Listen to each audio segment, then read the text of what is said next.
এমনি মিজানুর রহমান আদনান আপনি লিখেছেন, এআই দিয়ে তৈরি নারীদের ছবি কি পুরুষের জন্য দেখা জায়েজ, আর পুরুষদের ছবি কি নারীদের জন্য দেখা জায়েজ কিনা? ভাই মিজানুর রহমান, এআই দিয়ে তৈরি করা নারীদের ছবি পুরুষদের জন্য দেখা জায়েজ হবে না।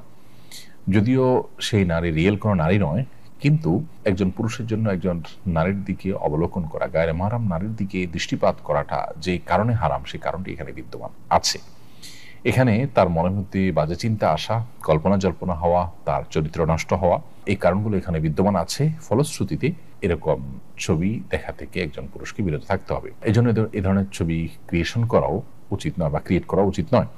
আবার এর বাইরে কোনো পুরুষের ছবি যদি তৈরি করা হয়, তাহলে নারীদের জন্য পুরুষদের দিকে দেখাটা সর্বাবস্থায় সাধারণভাবে হারাম বা নিষিদ্ধ নয়। এটার যদিও ওলামা ইকরামের একাধিক মত আছে, কিন্তু বিশুদ্ধ মত হলো ফিতনার আশঙ্কা না থাকলে নারীরা পুরুষদের দিকে তাকাতে পারে।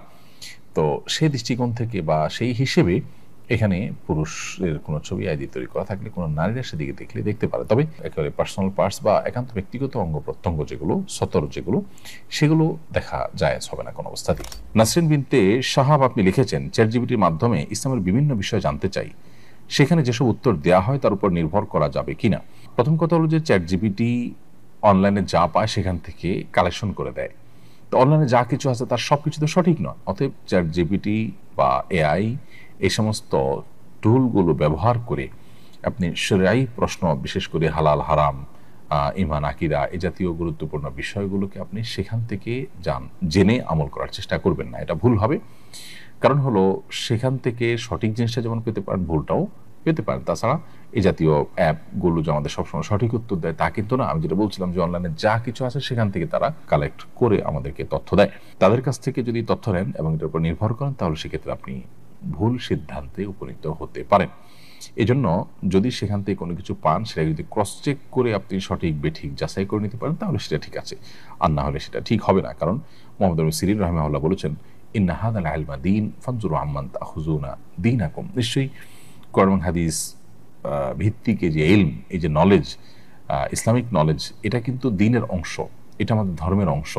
অতএব এই দ্বীন বা আমাদের ধর্ম আমরা কোত্থেকে গ্রহণ করছি সেটা ইম্পর্টেন্ট। সো আপনি যাত্রার থেকে সেটা গ্রহণ করতে পারেন না, যেখানে ভুলের সম্ভাবনা থাকবে, সঠিক ভুল যে কোনোটা হতে পারে, এরকম জায়গা থেকে গ্রহণ করা সঠিক হবে না। সেই জায়গা থেকে চ্যাটজিপিটি বা এআই এগুলো থেকে কোনো মাসআলা আপনি জানতে পারেন না। হ্যাঁ, তারা আপনাকে তথ্য দিল, একটা হাদিস, দলিল, প্রমাণ, ওলামাদের ফতোয়া, এগুলো রেফারেন্স দিল, সেটাকে আপনি চেক করলেন যে হ্যাঁ সঠিক দিয়েছে কিনা।